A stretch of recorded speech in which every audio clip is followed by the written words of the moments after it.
Hello everyone, I hope you're well. Welcome to our next snippet. So we've done snippet 87 and snippet 88. I loved these. I just love doing this. I'm going to be doing this lots. But that was 87 and 88. There's 85 and 86.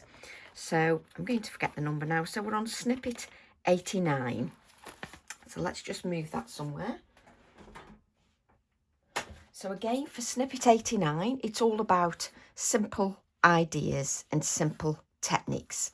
We always do the snippets on a piece of Pink Frog super smooth card, 300 GSM, 4 inches by 6 inches. So just a nice simple idea. Take any acrylic block that you've got. So, and I just want you to sort of add the ink very randomly. So you might have open areas on the acrylic block, it doesn't matter.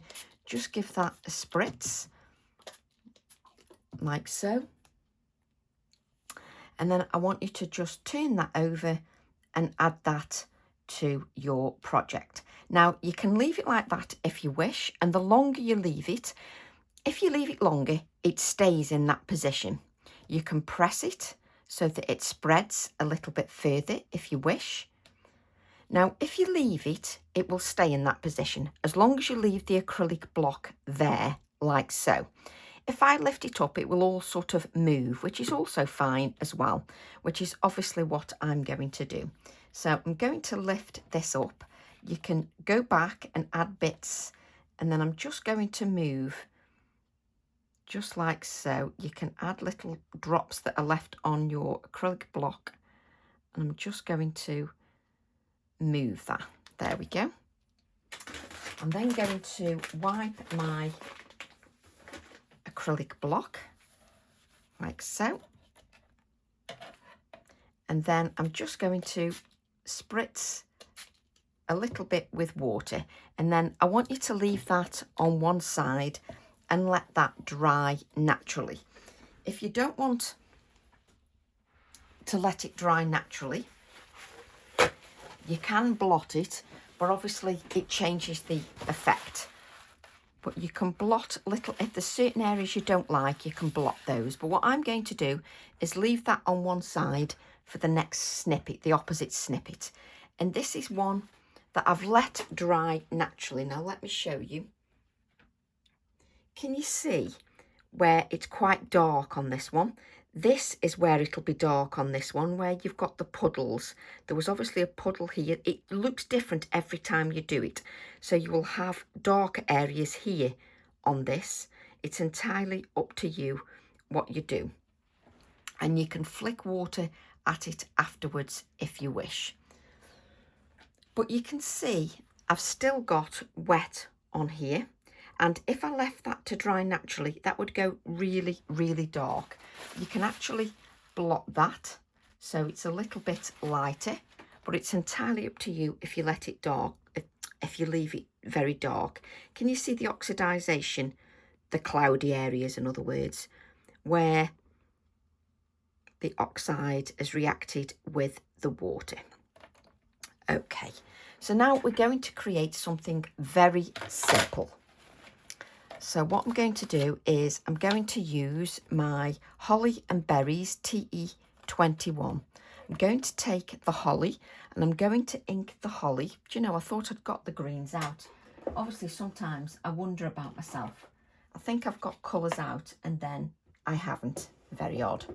So I'm going to take Shady Lane. I'm going to ink with the green, the Shady Lane.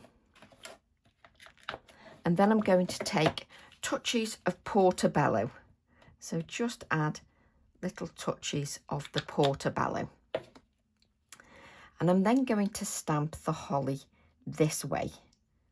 And I'm not drying the card. There is moisture on there. And the card is not straight because it is still drying. And I'm going to allow that to dry naturally. So just give that a little bit of time just to sort of work onto the surface of the card. You've got that oxide ink underneath there, So you need to be aware of that. So just give it a little extra time, particularly if, like me, you haven't dried the card. If you've let it dry naturally, then it's not a problem. If you've let it dry completely naturally, there we go. So we've got our holly on there in the green, and you can see it's a lot paler just over the wet area. Perfect, absolutely fine. I'm then going to take the little bird from the Garden Elements TE30, like so. So we'll take TE30 and I'm going to ink that with the Portobello ink. So we'll ink that up with the Portobello ink. Just give that a really good inking and then decide where you'd like your bird. So let's have that there, like so.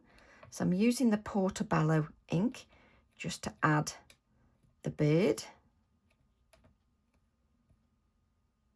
And we'll just give that a little time just to absorb onto there. There we go. So we've got our little bird, which we'll add touches of white to. And then what we're going to do is, please tell me I've put it somewhere, I know where I've put it. I've got a piece of acetate here. And I'm going to take the Portobello ink. I have got Portobello, yes. So I'm going to take the Portobello ink and then I'm going to add that to a piece of acetate. So let's just... Now what you want to do is not move your hands. Just add it to the acetate without moving your fingers. There we go. And you can see I've got a little dot on there where the ink is on the acetate. That's not a problem. You can't see that.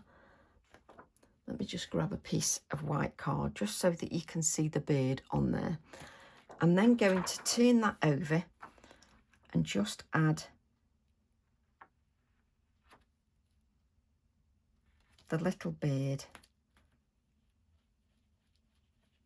onto my card. So I'm just going to give that a little rub, like so.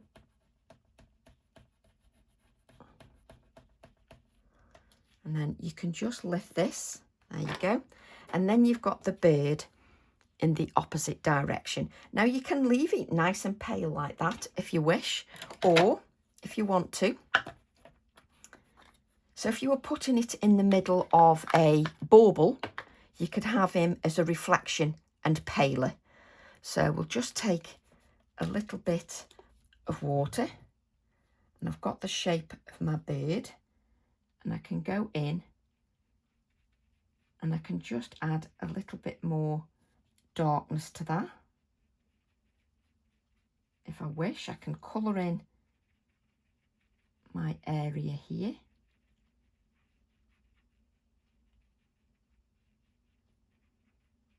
Like so.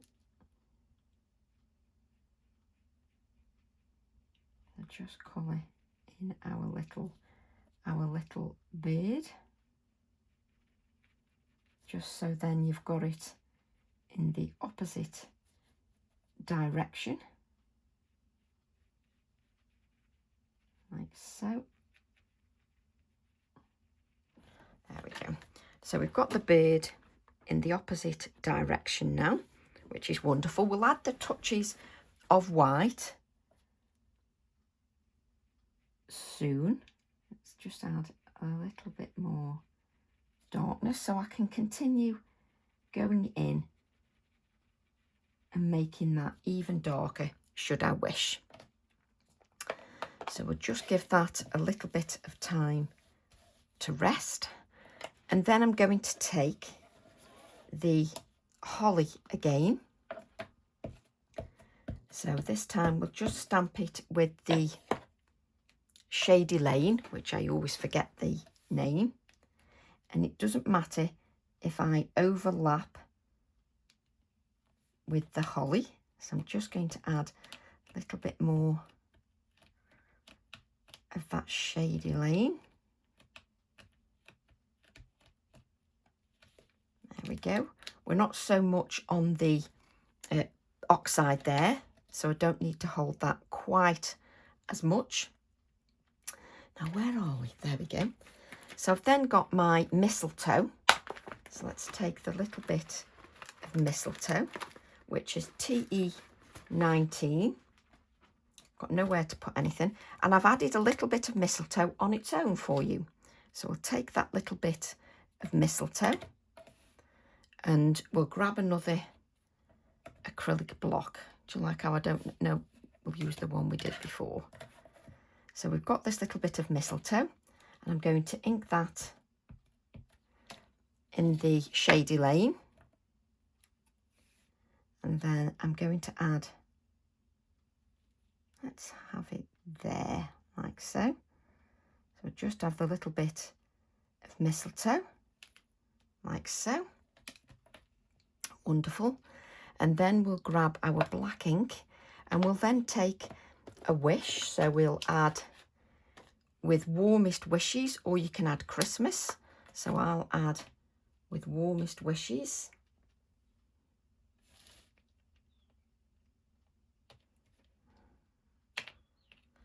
Have I got that upside down? There we go. I didn't press it down because I wasn't sure I'd got it. Always sort of make sure it's going to stay on there. Then we take our Nocturne ink, the black, and I'm going to add that just there.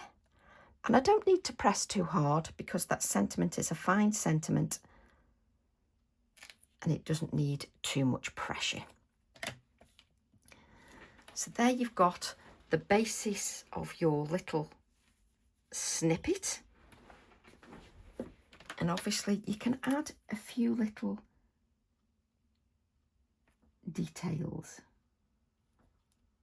just to your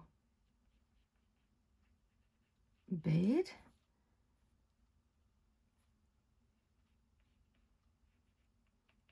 And you can just, there we go, so your little beard looks exactly the same on both sides. You can add a little bit, you can add a little bit more darkness to his feet actually, which we didn't do.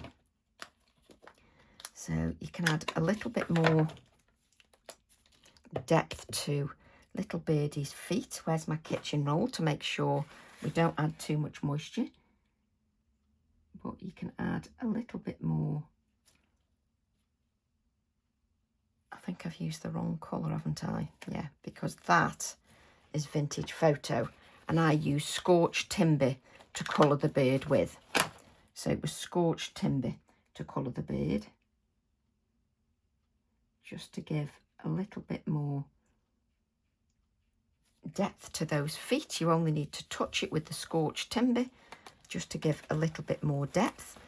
Then add a little touches to your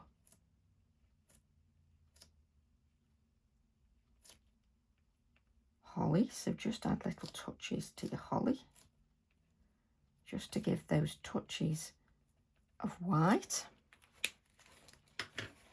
And then I'm going to add a little touch of text. So we will use our stamp set TE11 background elements just to add a touch of text. And because I want the text to be nice and soft, I'm going to use vintage photo. So it's sort of tone on tone and very soft.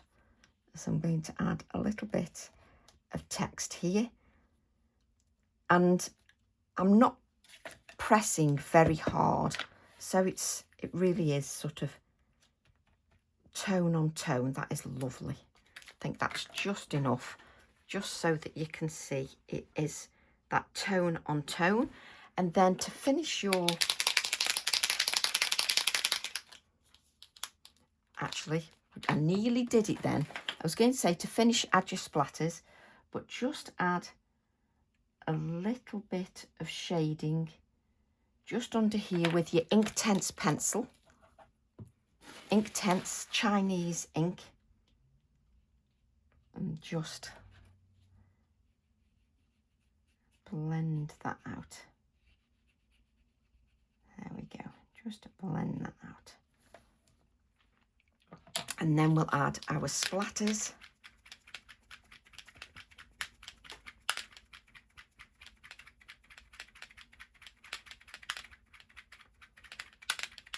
Just to the sort of brownish areas. And that is your snippet done. What did I do with my snippet book? Bring in your book. So 86, 87, 88, snippet 89, add it to your page, and it's just lovely. So I hope you enjoy that. I hope you'll give it a go. Love to all, and I'll see you all soon. Bye for now.